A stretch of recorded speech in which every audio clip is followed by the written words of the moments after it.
O livro de Eclesiastes faz parte da literatura de sabedoria da Bíblia. E começa com esta frase, as palavras de Kohelet, filho de Davi, rei em Jerusalém. Em hebraico, a palavra Kohelet significa alguém que reúne as pessoas. E nesse caso é para aprender, então é frequentemente traduzido em português como o professor, o mestre. E o mestre supostamente é um filho ou um descendente do rei Davi. E portanto há ideias diferentes sobre quem essa figura poderia ter sido. Muitos pensam que se refere ao rei Salomão, outros talvez a um dos últimos reis da linhagem de Davi. E há ainda quem pense que, na verdade, é um professor israelita que adotou uma identidade semelhante a Salomão para auxiliar no ensino.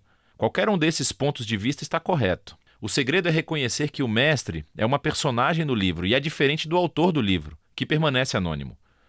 Então, ouvimos a voz do mestre durante a maior parte do livro. Mas, na verdade, é uma voz diferente, a do autor, que nos introduz ao mestre na primeira frase. E no final, essa mesma voz conclui o livro resumindo e avaliando tudo o que o mestre acabou de dizer. Portanto, o autor é alguém que quer que ouçamos tudo o que o mestre tem a dizer, que nos ajuda a processar a informação que recebemos e formar a nossa própria conclusão. Então, o que o mestre tem a dizer? Bom, o autor resume a mensagem básica do mestre no início e no final, e é tudo revel. Tudo é totalmente revel. A maioria das Bíblias em português traduzem essa palavra, revel, como sem sentido, mas isso não capta bem o âmago da ideia. Em hebraico, revel significa literalmente vapor ou fumaça. E o mestre usa essa palavra 38 vezes no livro como uma metáfora para descrever como a vida é, em primeiro lugar, temporária ou fugaz, como um fio de fumaça. Mas, em segundo lugar, também como a vida é um enigma ou um paradoxo. Como a fumaça parece sólida, mas quando você tenta agarrá-la, não há nada nela. Então, há tanta beleza ou bondade no mundo, mas bem quando você começa a aproveitar delas, surge a tragédia e tudo parece explodir. Bem, todos nós temos um forte senso de justiça, mas coisas ruins acontecem a pessoas boas o tempo todo. Então, a vida é constante e imprevisível, é instável, ou nas palavras do mestre, é como seguir o vento, revel. E isso é um pouco deprimente. Então, por que ele está dizendo tudo isso? O objetivo básico do autor é marcar todas as maneiras em que tentamos construir significado e propósito para as nossas vidas à parte de Deus, e ele deixa o professor desconstruí-las.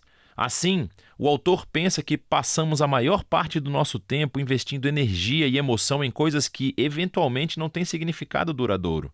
E ele deixa o mestre nos dar uma lição dura da realidade. Você pode ver isso com mais clareza nos poemas de abertura e de encerramento, que focalizam primeiro no tempo e depois na morte.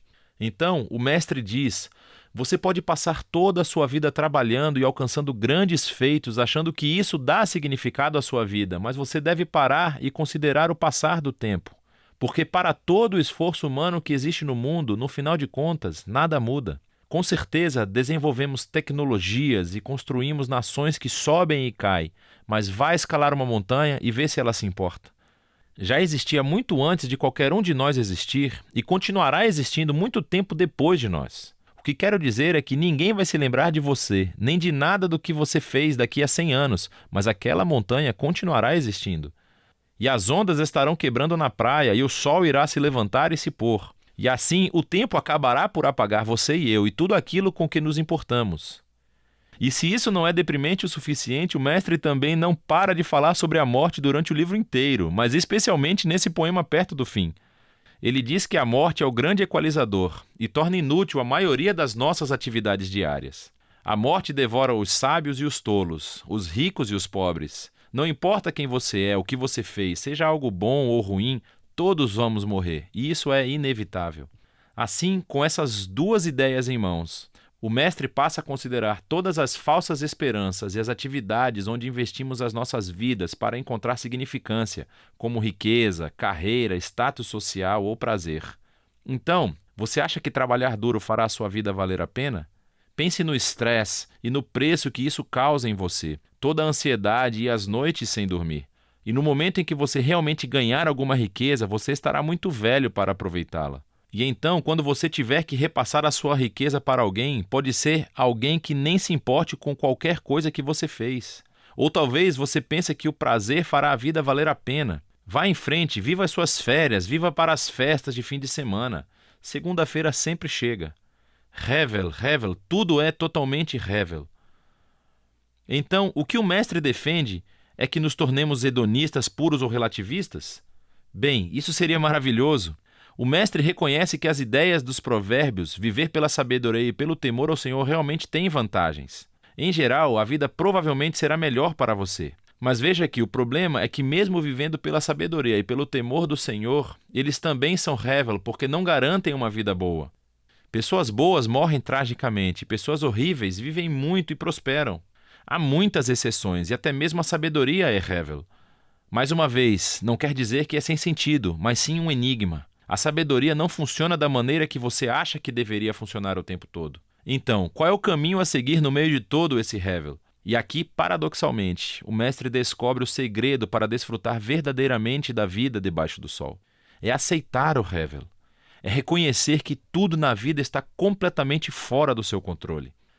Em cerca de 6 partes diferentes, em alguns dos momentos mais sombrios do seu monólogo, o mestre fala sobre o dom de Deus, que é o gozo das coisas simples e boas da vida, como a amizade ou família, uma boa refeição ou um dia ensolarado. Você não pode controlar essas coisas, certamente não são garantidas, mas essa é a beleza das coisas. Quando eu adoto uma postura de confiança total em Deus, eu experimento a liberdade para simplesmente aproveitar a minha vida como ela realmente é, não como eu acho que deveria ser. Porque até as minhas expectativas sobre o que a vida deveria ser são hevel, tudo sob o sol. E assim as palavras do mestre chegam ao fim. Aqui no final o autor fala de novo e conclui tudo. Ele diz que é importante que ouçamos as palavras do mestre. Ele as compara com um cajado de um pastor com um aguilhão, uma ponta que pode doer quando cutuca. Mas ele diz que o mestre está tentando te cutucar para que você se mova na direção certa, em direção a uma sabedoria maior. O autor então nos adverte que você pode realmente levar as palavras do professor longe demais, e poderia passar toda a sua vida enterrado em livros tentando responder aos enigmas essenciais da vida. Não faça isso, ele diz, pois você nunca conseguirá. E assim, em vez disso, o autor oferece a sua própria conclusão. Tema a Deus e siga os seus mandamentos. Esse é o dever dos seres humanos, pois Deus irá julgar tudo aquilo que fazemos, toda coisa oculta, seja boa ou má.